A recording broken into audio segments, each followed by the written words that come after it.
Hey everyone! I'm so glad you're here today because we're about to dive into one of nature's most fascinating mysteries. Have you ever looked out your window on a rainy day and wondered, where does all that water actually come from? It seems like magic, but there's a whole science behind it. Today, I'm going to take you on a 3-minute journey to uncover the amazing story behind every single raindrop. We'll explore how water travels, transforms, and returns to us in a never-ending cycle. Get ready, because the secret is all in the water cycle. This incredible process connects the sky, the land, and the oceans in ways you might never have imagined. Let's kick things off with sunlight. The sun is the real superstar of this story. Imagine the sun as Earth's giant heat lamp. Its powerful rays shine down on oceans, lakes, and rivers, warming them up every single day, even when it's cloudy. As the water gets hotter, some of it transforms from a liquid into an invisible gas called water vapor.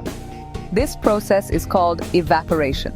It's happening all around us all the time, even from your backyard pool or a wet sidewalk after a summer rain. It's kind of like when you see a puddle dry up after it rains. It's not magic, it's science. The sun's energy is quietly at work, turning liquid water into vapor. Next up, condensation. As the water vapor rises higher into the sky, it starts to cool down. The air up there is much colder than it is near the ground. Cooler air can't hold as much water vapor, so the vapor changes back into tiny liquid droplets. This is condensation, and it's the reason you see clouds in the sky. It's the same thing that happens when your cold drink sweats on a hot day. These droplets are super tiny, but together, they make up those big, fluffy clouds we all love to spot shapes in. Sometimes, clouds can stretch for miles and weigh thousands of tons. But clouds aren't just floating there for fun, they're actually hard at work. They're like nature's water storage tanks, holding onto moisture until it's ready to fall. Each droplet forms around microscopic particles in the air, like dust or pollen.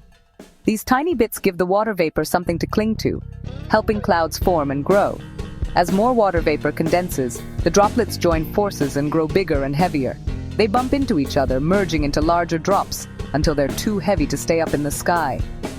Now comes the big moment, precipitation.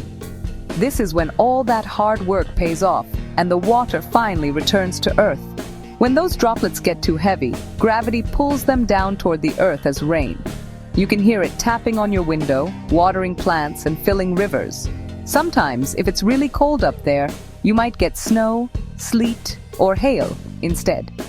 Each type of precipitation has its own unique journey and shape. But most of the time, it's good old-fashioned rain falling on your head.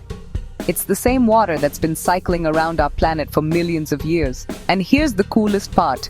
This whole process is a never-ending loop called the water cycle. It's happening everywhere, all the time, connecting every living thing on Earth.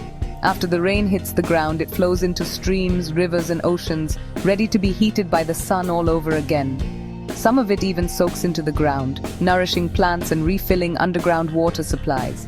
It's nature's ultimate recycling program, making sure our planet always has the water it needs. Without the water cycle, life as we know it simply wouldn't exist.